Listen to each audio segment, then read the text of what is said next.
Eccoci tornati in studio, parlavamo con il sindaco di Perdas de Vogu, Mariano Carta, di quelle che sono le reazioni nei paesi che fanno riferimento al poligono Ogliastrino, ma non solo, come ci diceva prima Fernando Codonesu, che ricade anche sul comune di Villapuzzo, dunque sul poligono del Salto di Quirra, ecco, per capire se è possibile fare una riconversione che sia condivisa poi dalla gente. E su questo stesso tema voglio coinvolgere Peppe Loi, che è sindaco di Villa Grande Strisali, per capire anche quali sono poi le ricadute vere che si hanno sulle vostre comunità di realtà come queste. Io partirei dal fatto che tanto la comunità di Villa Grande ha lì una estensione enorme, 4.500 ettari dei 12.008 complessivi del poligono Interforze di Quirra. Ma dico questo per dire che su quelle aree si potevano fare tantissime attività. Io perlomeno fino a qualche mese fa vedevo molta nebbia. Questi ultimi mesi stiamo iniziando a vedere un po' di chiari di luna. E cioè, cosa sta succedendo? Sta succedendo che da subito l'indagine che voglio mettere, che la magistratura ha messo in moto, ha creato comunque in noi una presa di coscienza. Vuol dire che c'è un pericolo, c'è qualcosa che non va bene. Dunque quell'indagine sta percorrendo una sua strada, che noi come Comune Villa Grande ci siamo costituiti parte civile, a tutela ovviamente dei cittadini di Villa Grande. E parallela corre la strada politica. E parallela corre la strada politica, che finalmente la strada politica, dico, c'è chiarezza, cosa che non c'era prima. Manca nella chiarezza della parte politica, oggi si parla del progetto Quirra, iniziamo a parlare del ruolo che le amministrazioni locali svolgono, e cioè dei sindaci che svolgono un ruolo in questo momento importante nel scrivere questo nuovo progetto, nel partecipare alle attività anche delle bonifiche. Dunque stiamo parlando di bonifiche, segno evidente che riconosciamo che abbiamo fatto un danno prima. Questo danno, dal mio punto di vista e dal punto di vista della comunità di Villa Grande che rappresento, è un danno assolutamente che non significa chiudere la base militare o partire dal presupposto di chiudere la base militare, ma significa che tutto quello che si svolge all'interno di quella base va svolto con quel protocollo ambientale in grado di garantire la salute umana, perché questa deve essere la cosa che mettiamo al primo posto. Detto questo, c'è da tutelare ovviamente tutta quella parte di agricoltura, di agroalimentare che in quell'area veniva svolta. Per tutelare quello, a mio avviso, fatto quello che fa lo Stato, ecco, e cioè quei fondi che sicuramente sono insufficienti ma sono comunque importanti per iniziare i lavori, credo che un ruolo importante lo debba svolgere la Regione Sarda. In questo io chiedo che la Regione Sarda si impegni in prima persona ad aggiungere delle risorse per il rilancio di quelle attività che il sindaco di Perdas definisce quell'area compromessa. Compromessa significa che quel marchietto dove noi tutti pensavamo che quei prodotti erano prodotti migliori della terra, quando parlavamo delle produzioni agricole e pastorali di quell'area pensavamo che fossero le migliori, ci hanno detto che non è così. Dunque noi ci dobbiamo ricostruire un attimino quel mercato. Per fare quello occorre che ci sia un impegno anche chiaro da parte della Regione Autonoma della Sardegna. Franco Cugusi, sindaco di Ulassai, ecco, invece quali sono le richieste? C'è vera preoccupazione nelle vostre comunità oppure ormai questo tema è anche talmente inflazionato che non fa più parte del dibattito quotidiano?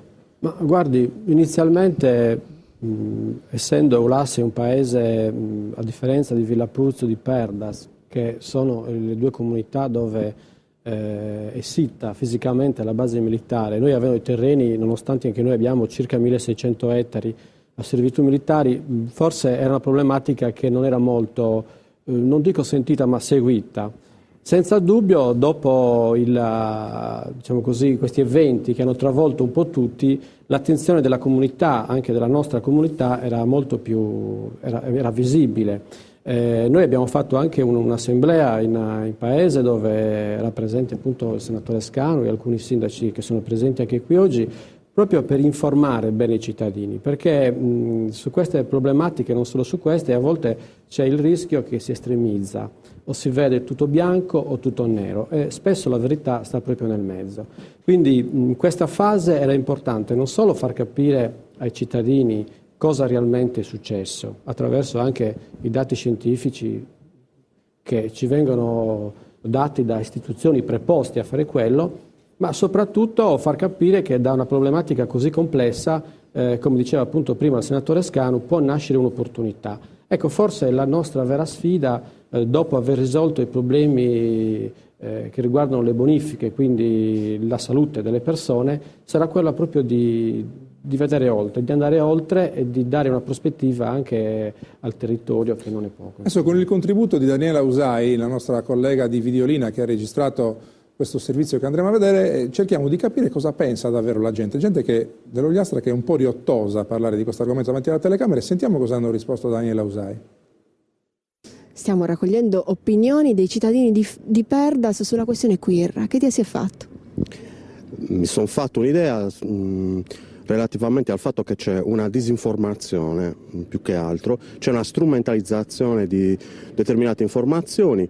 Io sono un cagliaritano che ho deciso di venire ad abitare a Perdas de Vogu proprio per la salute e la salubrità del posto. Sono tutte bugie? Tutte bugie. Perché? A parte che c'è la famiglia più vecchia del mondo.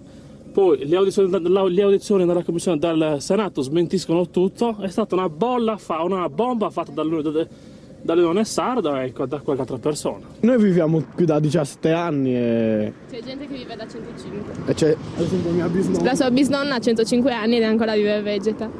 Tu vivi bene qua? Sì, benissimo, non potrei trovarmi meglio. La sua opinione personale? Una bufala. Ci sto lavorando 30 anni lì, dove fanno i brillamenti delle bombe. Guarda come sono.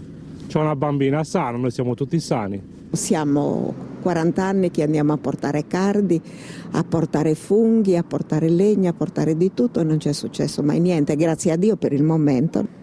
È che non è vero, vedi tutto quello che dicono, quindi basta. La gente pensa che noi sappiamo qualcosa.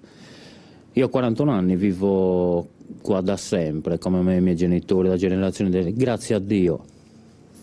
Siamo fortunati, abbiamo la salute, capito? Siamo classificati come radioattivi, malati, cioè grazie a Dio sono sano, come a me, loro e tutte le altre persone. Quindi non è che stiamo coprendo i militari su che cosa, cioè, e poi tanto l'avete sentito migliaia e migliaia di volte. Noi siamo sempre andati al Cardiga, abbiamo girato, abbiamo mangiato la carne delle pastorie allevata lì, capito? Tutto. E grazie a Dio, ti ripeto, siamo così. Poi vai fuori, l'unica domanda che ti fanno, ma perda c'è l'uranio, ma c'è.